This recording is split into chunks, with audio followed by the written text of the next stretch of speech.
ಮಹಾದೇವಿ ಅಮ್ಮ ಶ್ರೀ ಚಕ್ರವಾಸಿನಿ ಮಹಾದೇವಿ ಅಮ್ಮ ಶ್ರೀ ಸಿಂಹವಾಹಿನಿ. ನೀನ್ ಇಲ್ದೆ ಇಲ್ಲಿ ಯಾವ ಉತ್ಸವನೂ ನಡೆಯೋದಿಲ್ಲ. ನೀನಿರ್ಲೇಬೇಕು, ಎಲ್ಲದಕ್ಕೂ ನೀನಿರ್ಲೇಬೇಕು. ಯಾಕೆ? ಅದೇನು ಎಲ್ಲದಕ್ಕೂ ನಾನು ಇರಲೇಬೇಕು?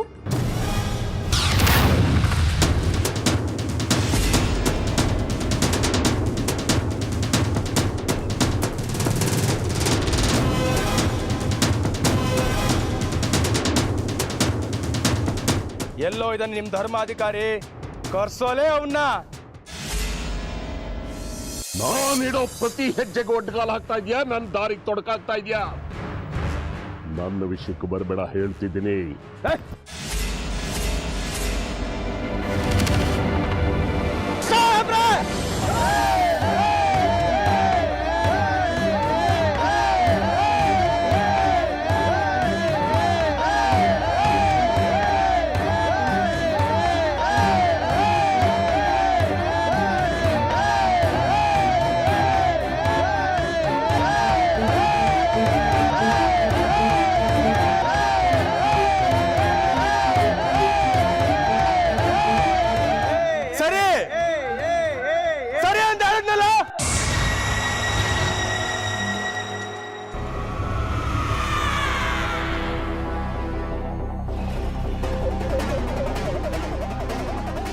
ಒಂದು ವಿನಂತಿ ಬರ್ಕೊಡಿ, ಅನುಮತಿ ಕೊಡ್ತೀನಿ. ಆದರೆ 4 ಗಂಟೆವರೆಗೂ ಒಳಗಡೆ ಯಾರು ಗುಂಪು ಸೇರೋ ಹಾಗಿಲ್ಲ, ದೊಂಬಿ ಮಾಡೋ ಹಾಗಿಲ್ಲ. ರಕ್ಷಣೆ ಮಾಡೋದು ನಮಗೆ ಸಮಸ್ಯೆ ಆಗತ್ತೆ.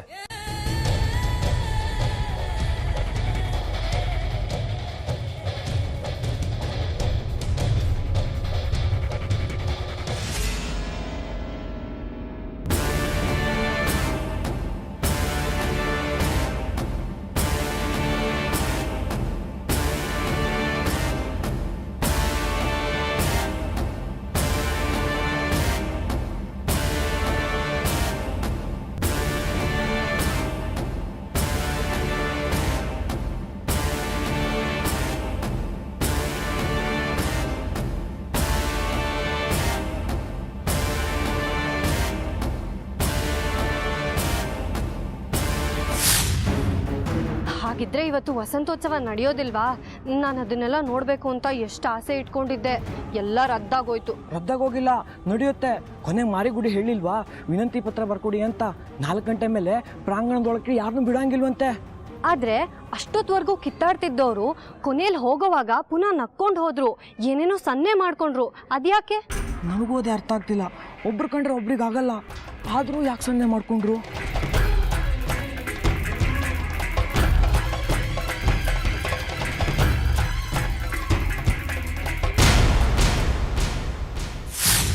ಇದೆಲ್ಲ ಉಪಾಯ ನಂದೆ. ಹಾವು ಸಾಯ್ಬೇಕು, ಕೋಲು ಮುರಿಬಾರ್ದು. ವಿರೂಪಾಕ್ಷ ಮತ್ತೆ ಮಾರಿಗುಡಿಗೆ ಹಾಗೆ ಮಾಡಿ ಅಂತ ನಾನೇ ಸೂಚನೆ ಕೊಟ್ಟಿದ್ದು. ಇನ್ನು ಮುಂದಿಂದೆಲ್ಲ ಆ ವಿರೂಪಾಕ್ಷಂದೇ ತಯಾರಿ. ಅವರಿಬ್ರು ಕಿತ್ತಾಡೋ ಹಾಗೆ ನಾಟಕ ಮಾಡಿಸಿದ್ದು ನಾನೇ ಮಣಿಕಂಠ. ನಾವು ನಮ್ಮ ಆಟ ತೋರಿಸ್ತಿದ್ದೀವಿ. ಇನ್ನೇನಿದ್ರು ನಮ್ಮ ಮಾಯದ ಆಟ ನಡೀತಿರ್ಬೇಕು ಅಷ್ಟೇ. ಇದರಿಂದ ನಮಗೇನು ಪ್ರಯೋಜನ? ಉತ್ಸವ ನಡೆಸೋದಕ್ಕೆ ವಿರೂಪಾಕ್ಷ ಎಷ್ಟೊಂದು ಕಷ್ಟಪಟ್ಟ ಅನ್ನೋದು ಜನರ ಕಣ್ಣಿಗೆ ಕಾಣಿಸ್ಕೋಬೇಕು. ಆದರೆ ಉತ್ಸವದ ವೇಳೆಗೆ ಕೊನೆ ಕ್ಷಣದವರೆಗೂ ಎಲ್ಲ ಉಸ್ತುವಾರಿ ನಮ್ಮ ಹಿಡಿತದಲ್ಲಿರಬೇಕು. ಅದಕ್ಕೋಸ್ಕರ ಪ್ರಾಂಗಣಕ್ಕೆ ಜನರನ್ನ 4 ಗಂಟೆವರೆಗೂ ಬಿಡದಂತೆ ಮಾಡ್ತಿರೋದು. 4 ಗಂಟೆವರೆಗೂ ಸಮಯ ನಮ್ಮ ಕೈಯಲ್ಲಿರುತ್ತೆ. ಅದಕ್ಕೂ ಮುಂಚೆ ನೀನು ದೇವಸ್ಥಾನಕ್ಕೆ ಹೋಗಬೇಕು. ಕೈ ಚಾಚು ಮಣಿಕಂಠ.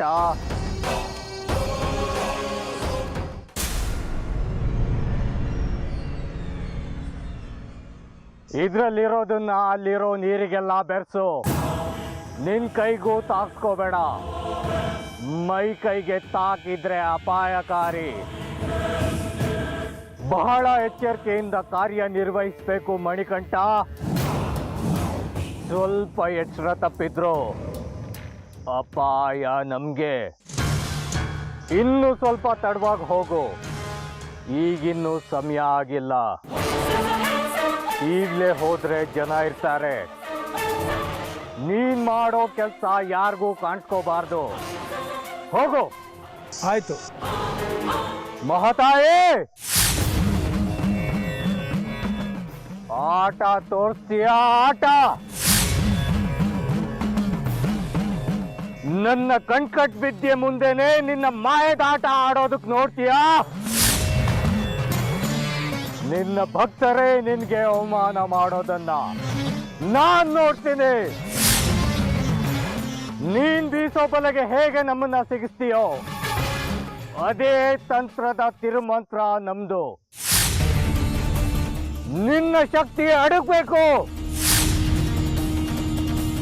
ನಮ್ಮ ಶಕ್ತಿ ವಿಜೃಂಭಿಸಬೇಕು. ಅದ್ ಹೇಗ್ ನಡೆಯುತ್ತೋ ಮಹಾ ಉತ್ಸವ ನೋಡೇ ಬಿಡೋಣ. ನಿನಗೆ ಅವಮಾನದ ಉತ್ಸವ ಅನುಭವಿಸು ಮಹಾತಾಯೇ. ಇದು ಈ ಕಡ್ಕಿ ನಿನ್ಗೆ ವಸಂತೋತ್ಸವಕ್ಕೆ ಕೊಡ್ತಿರೋ ಉಡುಗೊರೆ.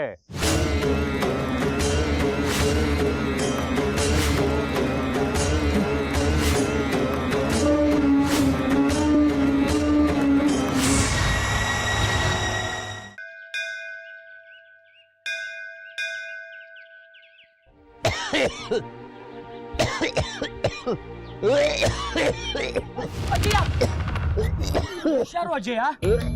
ನೀವ್ ಯಾಕೆ ಬರಕ್ ಹೋದ್ರಿ ಅಜ್ಜಯ್ಯ? ಇವತ್ತು ದೇವಸ್ಥಾನದಲ್ಲಿ ತುಂಬಾ ಜನಗಳು ಬರ್ತಾರೆ. ಅವ್ರ ಮಧ್ಯೆ ನೀವು ಸಿಕ್ಕಾಕೊಂಡ್ರೆ ಅಷ್ಟೇ. ಮೊದ್ಲೇ ನಿಮಗ್ ನಡಿಯಕ್ಕೂ ಶಕ್ತಿ ಇಲ್ಲ. ಏನು ಮಾಡೋದಮ್ಮ, ನೋಡೋರು ಗತಿ ಇಲ್ಲ ಅಂದಮೇಲೆ ಆ ಅಮ್ಮನವ್ರು ತಾನೆ ನಮ್ಮನ್ನು ಕಾಪಾಡೋದು.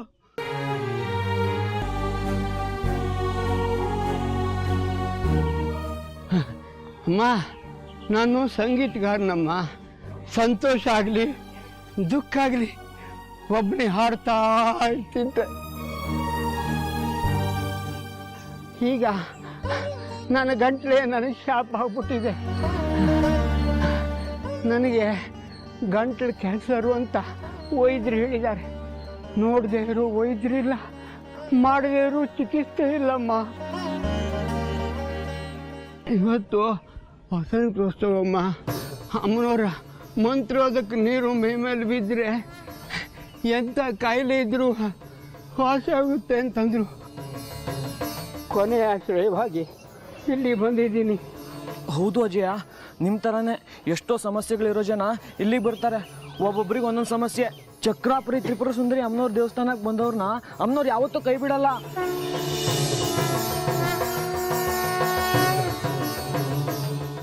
ಬನ್ನಿ, ಎಲ್ಲ ಒಳ್ಳೇದಾಗುತ್ತೆ. ಇಲ್ಲೇ ಕೂತ್ಕೊಳ್ಳಿ. ಹಾಂ, ನಾ ಇಲ್ಲಿ ಕೂತ್ಕೊಳ್ಳಲ್ಲಪ್ಪ. ದೇವಿಗ ಗರ್ಭಗುಡಿವರೆಗೂ ಕರ್ಕೊಂಡೋಗು, ನಾನು ಅಲ್ಲೇ ಕೂತ್ಕೊಳ್ತೀನಿ. ಈಗಲೇ ಅಲ್ಲಿ ಹೋಗೋಕ್ಕಾಗಲ್ಲ ಅಜಯ, ಸಂಜೆ 4 ಗಂಟೆ ಮೇಲೆ ಹೋಗಬೇಕು. ಯಾಕಪ್ಪ, ಅಲ್ಲಿ ತನಕ ಯಾಕೆ ಕಾಯಬೇಕು? ಅಮ್ಮನವ್ರ ದರ್ಶನ ಮಾಡಲಿಕ್ಕೆ ಸಮಯ ಏನಾದ್ರು ನಿಗದಿ ಮಾಡಿದಾರಾ? ಹೌದು ಅಜ್ಜಯ್ಯ, ಅದೇನೋ ಕಾನೂನು ರಕ್ಷಣೆ ಅಂತ ಪೊಲೀಸ್ನವರು ನಿರ್ಬಂಧನೆ ಹಾಕಿದ್ದಾರೆ. 4 ಗಂಟೆವರೆಗೂ ಕಾಯಲೇಬೇಕು. ಆಯ್ತಮ್ಮ, 11 ತಿಂಗಳು ಕಾದವನಿಗೆ ಇನ್ನೊಂದು ತಿಂಗಳು ಹೆಚ್ಚ. ಆಯಿತು, ಕಾಯ್ತೀನಿ ಬಿಡಮ್ಮ, ಕಾಯ್ತೀನಿ. ಬನ್ನಿ ಕೂತ್ಕೊಳ್ಳಿ. ಹುಷಾರು. ಇಲ್ಲೇ ಕೂತಿರಿ ಅಜ್ಜಯ್ಯ, ಹುಷಾರು. ಆಯಿತು ಮಗಳೇ, ಹಾಗೆ ಮಾಡ್ತೀನಿ. ತಾಯೇ, ನೀನೇ ಕಾಪಾಡಬೇಕು ತಾಯೇ.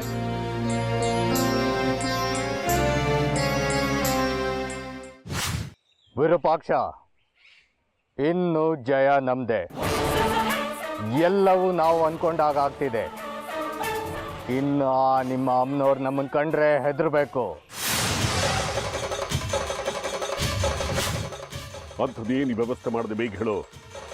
ಅಲ್ಲಿ ದೇವಸ್ಥಾನದಲ್ಲಿ ನನಗೆ ವಿಪರೀತ ಕೆಲಸ ಇದೆ. ಮಣಿಕಂಠ ನಾವು ಅನ್ಕೊಂಡು ಕೆಲಸ ಮಾಡ್ತಾನೆ. ಎಲ್ಲ ನೀರಿಗೂ ನಾನು ಕೊಟ್ಟಿರೋ ಪುಡಿನ ಬೆಳೆಸ್ತಾನೆ. ಅದನ್ನ ಕೈಯಿಂದ ಹಾಗೆ ಮುಟ್ಟಿದ್ರೇನೆ ಅಪಾಯ. ಇನ್ನು ಅದು ನೀರಿಗೆ ಸೇರಿದ್ರೆ ಅದ್ರ ವಿಷ ದುಪ್ಪಟ್ಟಾಗುತ್ತೆ. ಅಲ್ಲಿ ಬರೋ ಜನರಿಗೆ ಆ ನೀರು ಬಿದ್ದಾಗ ಎಲ್ರೂ ಮೈ ಕೈ ಊರಿ ಕಿತ್ಕೊಂಡು ಚರ್ಮ ಸುಟ್ಟೋಗುತ್ತೆ. ಅಲ್ಲಿಗೆ ನಿಮ್ಮ ಅಮ್ಮನವ್ರ ಆಟ ಮುಕ್ತಾಯ. ಇದು ತೀರಾ ಅಪಾಯದ ಹೆಜ್ಜೆ. ಕಾಲರುದ್ರ ಸಿದ್ದೇಶ್ವರ ಕಡೆಗೆ 100 ಜನ ಭಕ್ತರು ಸೇರ್ತಾರೆ. ಎಲ್ರಿಗೂ ಹೀಗೆ ಆದ್ರೆ ವಿಚಾರಣೆ ಶುರುವಾಗುತ್ತೆ. ವಿಚಾರಣೆ ಶುರುವಾದಾಗ ಎಲ್ಲವನ್ನು ಪರೀಕ್ಷೆ ಮಾಡ್ತಾರೆ. ನಾವು ಕಾನೂನಿನ ಕೈಗೆ ಸಿಗಾಕೊಳ್ತೀವಿ. ಕಾನೂನು ಅಂದ್ರೆ ಯಾರು? ನಮ್ಮ ಮಾರಿಗುಡಿ. ಅವನೇ ನಮ್ಮ ಜೊತೆಗಿರ್ತಾನಲ್ಲ. ಇದಕ್ಕೆಲ್ಲ ಕಾರಣ ಬೇರೆ ಯಾರೋ ಅನ್ನೋ ಹಾಗೆ ದಾಖಲೆಗಳನ್ನ ಸೃಷ್ಟಿ ಮಾಡ್ತಾನೆ. ನಿಮ್ಮ ಊರಿನ ಜನರೇ ಇದನ್ನೆಲ್ಲ ಮಾಡಿರೋದು ಅಂತ ಸುಳ್ಳು ಸಾಕ್ಷಿಗಳನ್ನ ಹುಟ್ಟಾಕ್ತಾನೆ. ಇನ್ನೇನ್ ಭಯ ನಮಗೆ? ಆದರೂ ನಮ್ಮ ಸ್ವಾರ್ಥಕ್ಕೋಸ್ಕರ ಎಲ್ರಿಗೂ ಹಿಂಸೆ ಕೊಡೋದು ನನಗೇನು ಸರಿ ಕಾಣ್ತಾ ಇಲ್ಲ. ಬೇರೆ ಯಾವ್ದಾದ್ರು ಉಪಾಯ ಹುಡ್ಕೋ. ನಾವು ಇಷ್ಟು ದಿನ ಅವಳ ವಿರುದ್ಧ ಯುದ್ಧ ಮಾಡ್ತಿದ್ವಿ. ಈಗ ಅವಳ ಭಕ್ತರನ್ನೇ ಅವಳ ವಿರುದ್ಧ ಎತ್ಕಟ್ಟಿದ್ರೆ ಅವಳಿಗೆ ಅರ್ಥ ಆಗುತ್ತೆ ನಮ್ಮ ಶಕ್ತಿ ಎಂಥದ್ದು ಅಂತ. ನಿನ್ನ ಹಾಗೆ ಅವಳದು ಹೆಂಗರಳು. ಎಷ್ಟೇ ಆದರೂ ದೇವತೆ ಅಲ್ವಾ. ತನ್ನ ಭಕ್ತರಿಗೆ ತೊಂದರೆ ಕೊಡದೇ ಇರಲಿ ಅಂತ ನಮ್ಮ ತಂಟೆಗೆ ಬರೋದಿಲ್ಲ. ನಮ್ಮ ಕೆಲಸಗಳಿಗೆ ಅಡ್ಡಿ ಬರೋದಿಲ್ಲ. ಇದು ನಮ್ಮ ಹತ್ರ ಇರೋ ಪಾಶುಪತಾಸ್ತ್ರ. ಮುಳ್ಳನ್ನ ತೆಗೆಯೋದಕ್ಕೆ ಅದಕ್ಕಿಂತ ಚೂಪಾಗಿರೋದನ್ನ ಆರಿಸ್ಕೊಳ್ಬೇಕು ವಿರೂಪಾಕ್ಷ. ನೀನು ಕರ್ಗಬೇಡ.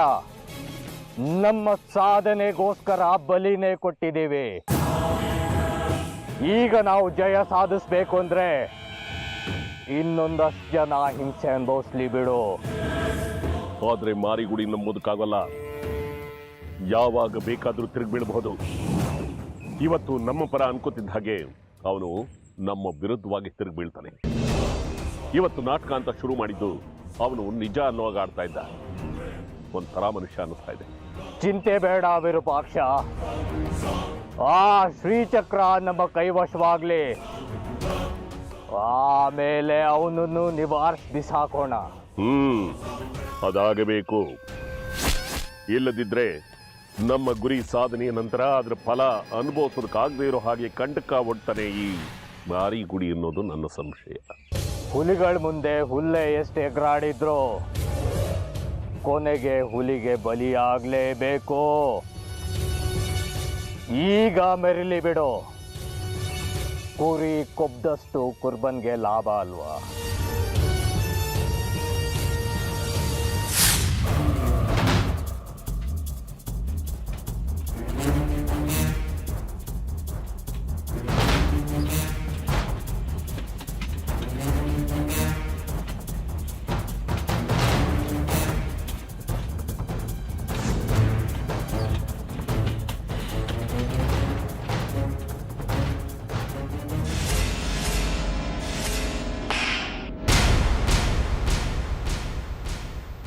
ಕಣ್ ಕಾಣೋದ್ರಿ ನಿಮ್ಗೆ?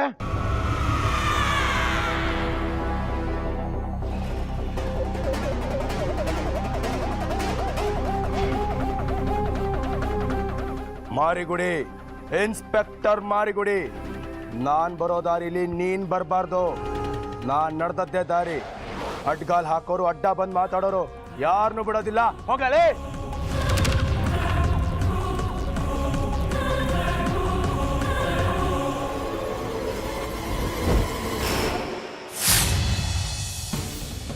ಇನ್ನು ಏನು ಅನುಮಾನ ವಿರೂಪಾಕ್ಷ? ತಾನೊಂದು ಬಗೆದರೆ ದೈವ ಒಂದು ಬಗೆಯುತ್ತೆ ಅನ್ನೋ ಹಾಗೆ ನೀನು ಎಷ್ಟೇ ವಿಷಪೂರಿತವಾದ ರಾಸಾಯನಿಕವನ್ನು ನೀರಿಗೆ ಸೇರಿಸಿದ್ರೂ ಕೂಡ ಅಮ್ಮನವರ ಮಂತ್ರೋದಕದ ಅಭಿಷೇಕದ ನೀರಿಗೆ ಇಂಥ 100 ಅಡೆತಡೆಗಳನ್ನು ನಿವಾರಿಸುವಂತಹ ಶಕ್ತಿ ಇದೆ ಕಾಲರುದ್ರ ಸಿದ್ದೇಶ್ವರ ಕಡೆಗೆ. ಹೌದು, ನಿನ್ನ ಯೋಚನೆ ಸರಿ. ನಾವು ಒಂದು ಹೆಜ್ಜೆ ಮುಂದಕ್ಕಿಟ್ರೆ ಅವಳಿಗೆ ಒಂದೇ ಬಾರಿಗೆ 10 ಹೆಜ್ಜೆ ನಗಿಯೋ ಶಕ್ತಿ ಇದೆ.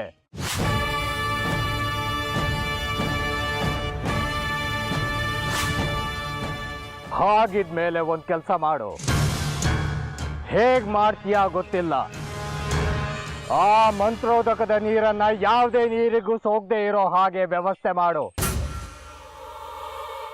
ಆಗ ನಮ್ಮ ಕೆಲಸ ಸುಲಭವಾಗುತ್ತೆ. ಆ ಕೆಲಸನ ನನಗೆ ಬಿಟ್ಟುಬಿಡು. ಅಮ್ಮನವರ ಮಂತ್ರೋದಕದ ಅಭಿಷೇಕದ ನೀರು ಬೇರೆ ಎಲ್ಲೂ ಹೋಗದೆ ಇರೋ ಹಾಗೆ ನಾನು ನೋಡ್ಕೊಳ್ತೀನಿ. ಅದೇನಂತ ಕಷ್ಟದ ಕೆಲಸವಲ್ಲ. ಅಲ್ಲಿಗೆ ಚಕ್ರಾಪುರಿಯ ವೈಭವ ಮುಗಿತು. ಎಲ್ಲ ನಮ್ದೇ. ಇನ್ನು ಇಷ್ಟು ದಿನ ಭಕ್ತರಿಂದ ಪೂಜೆ ಮಂಗಳಾರತಿಗಳನ್ನ ಮಾಡಿಕೊಂಡು ಬೀಗ್ತಿದ್ಲು ಆ ನಿನ್ನ ಮಹಾತಾಯಿ. ಇನ್ನು ಮುಂದೆ ಬೈಗುಳದ ಪೂಜೆ, ಕೊಳೆತ ಕಾಯಿ ಹಣ್ಣುಗಳ ನೈವೇದ್ಯ ನಿಮ್ಮ ಅಮ್ಮನವ್ರಿಗೆ. ಶುರುವಾಯಿತು ಅವಸಾನ ಕಾಲ ಮಹಾತಾಯಿಗೆ ಇಂದಿನ ವಸಂತೋತ್ಸವದಿಂದ.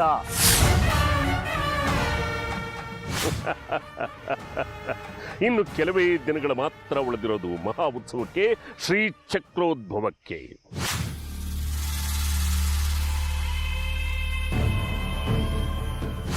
ಅಲ್ಲಿವರೆಗೂ ನಾವು ಅಮ್ಮನವ್ರನ್ನ ಕಟ್ಟಿ ಹಾಕ್ಬಿಟ್ರೆ ಶ್ರೀಚಕ್ರ ನಮ್ಮದೇ.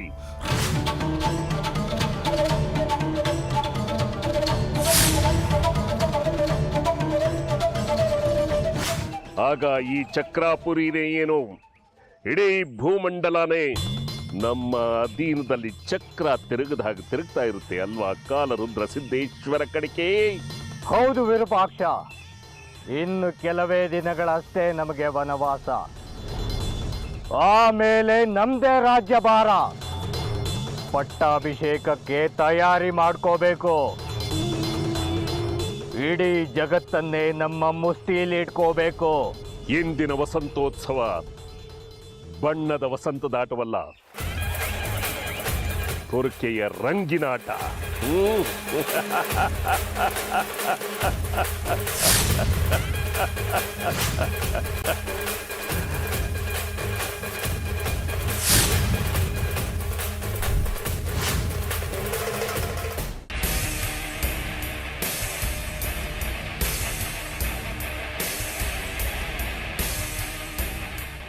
ಅಯ್ಯೋ, ನಿಮ್ಗೆ ಅಷ್ಟು ತಿಳುವಳಿಕೆ ಇಲ್ವೇನ್ರಿ? ಇದು ಮಡಿಲ್ ಅಡುಗೆ ಮಾಡೋ ಜಾಗ, ಅಮ್ಮನವ್ರಿಗೆ ಪ್ರಸಾದ ಮಾಡೋ ಜಾಗ. ಬೂಡ್ಸ್ ಕಾಲಲ್ಲಿ ಬಂದಿದ್ದೀರಲ್ಲ, ಅಪ್ಪಣೆ ಇಲ್ಲದೆ ಒಳಗೆ ಪ್ರವೇಶ ಇಲ್ಲ ಅಂತ ಹೊರಗೆ ಫಲಕ ನೋಡ್ಲಿಲ್ವಾ ನೀವು? ಅಯ್ಯೋ, ನಾನು ಯಾರು ಅಂತ ಗೊತ್ತಿಲ್ಲ ನಿನಗೆ. ಮಾರಿಗುಡಿ, ಇನ್ಸ್ಪೆಕ್ಟರ್ ಮಾರಿಗುಡಿ. ಇದು ನನ್ನ ಆಡಳಿತ ವಲಯ. ಇಲ್ಲಿ ನಾನು ಮಾಡಿದ್ದೆ ಕಾನೂನು. ಈ ದೇವಸ್ಥಾನ ನಿಮ್ಮಪ್ಪಂದ. ನನಗೆ ಹಾಗೆ ಬರಬೇಡಿ ಹೀಗೆ ಬರಬೇಡಿ ಅಂತ ಹೇಳೋದಕ್ಕೆ. ನೀವು ಪೊಲೀಸ್ ಆಗಿದ್ರೆ ಅದು ನಿಮ್ಮ ಠಾಣೆನಲ್ಲಿ. ಇದು ಅಮ್ಮನವರಿರೋ ಜಾಗ.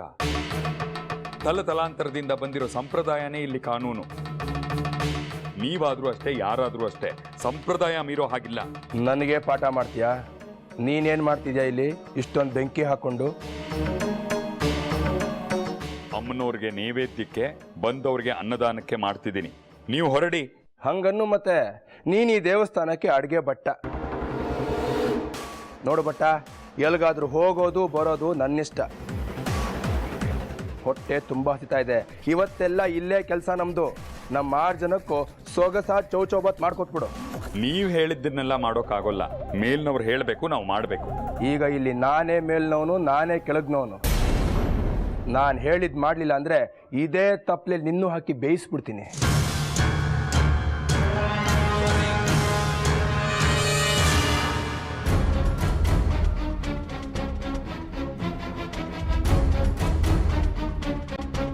ಏನಿದು? ಪುಳಿಯೋಗರೆ ಅಮ್ಮನವ್ರ ನೈವೇದ್ಯಕ್ಕೆ ಮಾಡಿರೋದು. ಮುಟ್ಟಬೇಡಿ, ಮೈಲ್ಗೆ ಮಾಡಬೇಡಿ. ಅಮ್ಮನವ್ರ ನೈವೇದ್ಯ ಆಗದೆ ಯಾರು ಅದನ್ನು ತಿನ್ನಬಾರ್ದು.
ತಾಯಿ ಇವ್ರಿಗೆಲ್ಲ ಯಾವಾಗ ಬುದ್ಧಿ ಕೊಡ್ತೀಯ? ಮೊದಲೇ ಬೆಂಕಿಯಲ್ಲಿ ಬೇಯ್ತಾ ಇರ್ತೀವಿ, ಈ ಪೊಲೀಸ್ನವ್ರು ಬಂದು ಬೇರೆ ಹೊಟ್ಟೆ ಉರಿಸ್ತಾರೆ.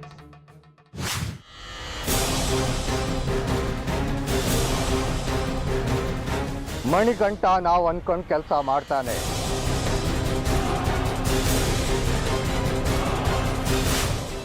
ಎಲ್ಲ ನೀರಿಗೂ ನಾನು ಕೊಟ್ಟಿರೋ ಪುಡಿನ ಬೆಳೆಸ್ತಾನೆ.